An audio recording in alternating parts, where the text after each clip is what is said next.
E olha, falando aqui do mercado brasileiro, a Vale liderou o ranking das empresas do Ibovespa que pagaram mais dividendos em 2025, com um total de 17 bilhões de reais. Já no índice de Small Caps, quem liderou foi a Vulcabras, com 1,5 bilhão de reais. Sobre esse ranking, eu converso agora com o Bernardo Viero, analista da Suno Research. Bernardo, seja muito bem-vindo, um prazer ter você aqui.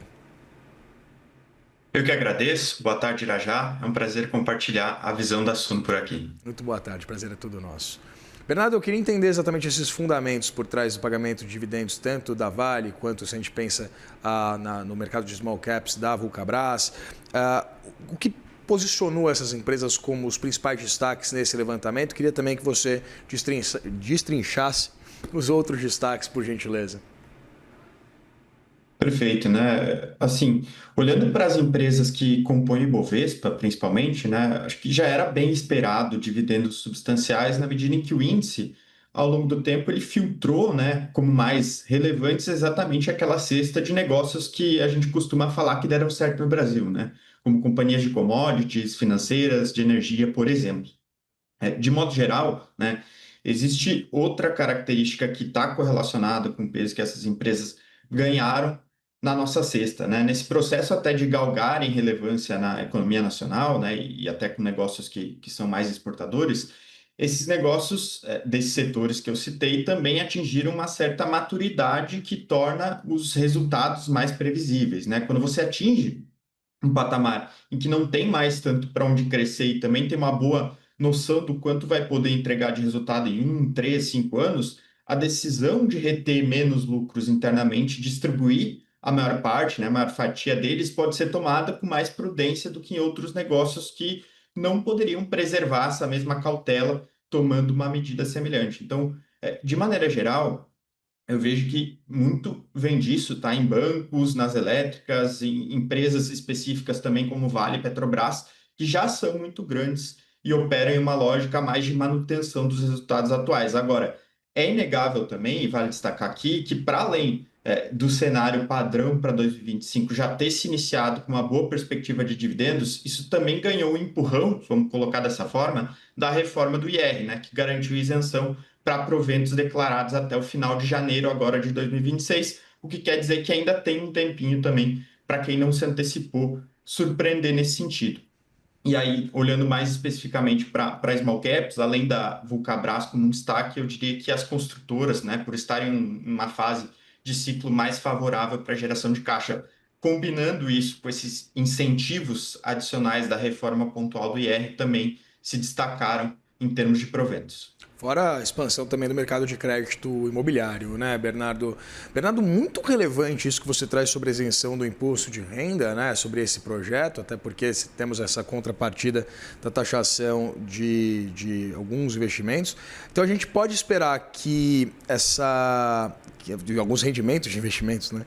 A gente pode esperar que esse movimento, então, ele não se repita em 2026, dada a entrada em vigor dessa política de taxação de dividendos. A gente pode imaginar que isso foi uma antecipação que já se encerrou, esse movimento? Como eu falei, né, ainda tem um tempo, mas eu acho que vale a gente retomar um pouco, né? Eu vejo que a primeira medida mais óbvia das empresas foi antecipar as declarações de quarto trimestre, né, que só costumavam aparecer no final do primeiro trimestre do ano seguinte, que é a data em que os balanços do ano anterior são fechados, né, e de fato apresentados. Então, mesmo não tendo reportado os números, por já saberem, né, o quanto vão entregar, as empresas conseguiram antecipar essa declaração de dividendos para garantir a isenção. Outra medida observada foi a seguinte, né? Na medida em que você entrega lucro e não distribui 100%, são constituídas reservas de lucros contábeis que sempre podem gerar distribuições extraordinárias, ou seja, para além do que se observa, né, num ano específico, né? E até para assegurarem alguma possibilidade de crescimento, manutenção das atividades atuais, é normal que mesmo grandes pagadoras de dividendos não distribuam totalmente o lucro, né, e tenham alguma parte contabilizada como reserva. Assim, muitas também aproveitaram dessa possibilidade contábil para, além da antecipação, também anunciarem dividendos extras, assegurando que pelo menos essa última distribuição extra também escape da tributação. Nesse sentido, né, como você perguntou, eu vejo alguns reflexos, né, dividindo aqui a curto, médio e longo prazo. A curto prazo, né? Eu diria que o investidor deve esperar um primeiro semestre, ou pelo menos primeiro trimestre ali, né? Que normalmente vinha com aquele dividendo forte do ano anterior, mais tímido em relação a anúncios, né? Uma vez que as companhias, como eu bem comentei, anteciparam isso, né?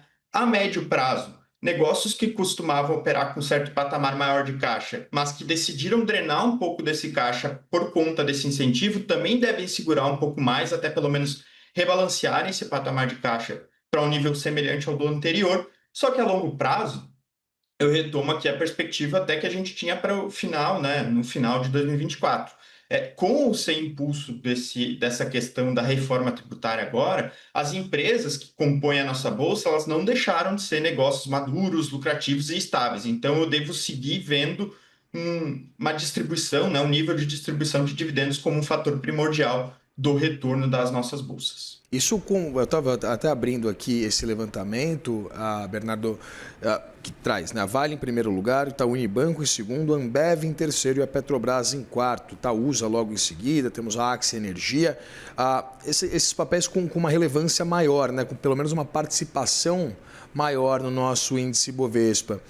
Eu queria entender exatamente essa correlação entre empresas estruturadas e essas que historicamente a gente associa a esses movimentos de altas e baixas, né, diários do Ibovespa, principalmente pensando no setor financeiro e aquelas que dependem de commodities, né, aquelas que têm sua atuação relacionada às commodities como um todo, como essa dependência ou pelo menos uma limitação desses papéis, né, na composição do índice, afeta exatamente essa perspectiva de um incremento no pagamento de dividendos por parte das mais diversas empresas listadas no índice?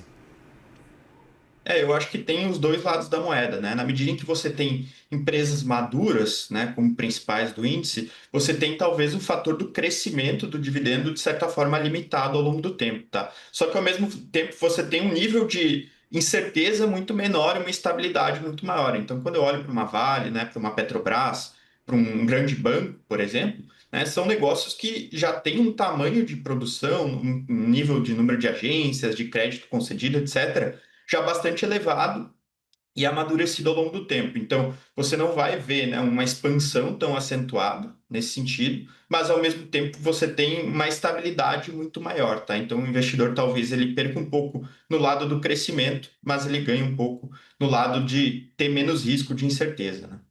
Bernardo, a colunista da Folha de São Paulo, Stephanie Rigamonti, publicou uma apuração da Comissão de Valores Imobiliários sobre uma estratégia de protelar, na verdade, o pagamento de PLR para fugir dessa taxação e, na verdade, incrementar o nível de pagamento de dividendos no ano passado, né? Fugir da taxação dos dividendos que entraria em vigor esse mês. Você vê alguma possibilidade de algum tipo de novas incursões da Comissão de Valores Imobiliários buscando exatamente pelo menos a perspectiva de fugir dessa taxação, né? De modificar ali uma probabilidade de pagar o PLR e, na verdade, distribuir dividendos?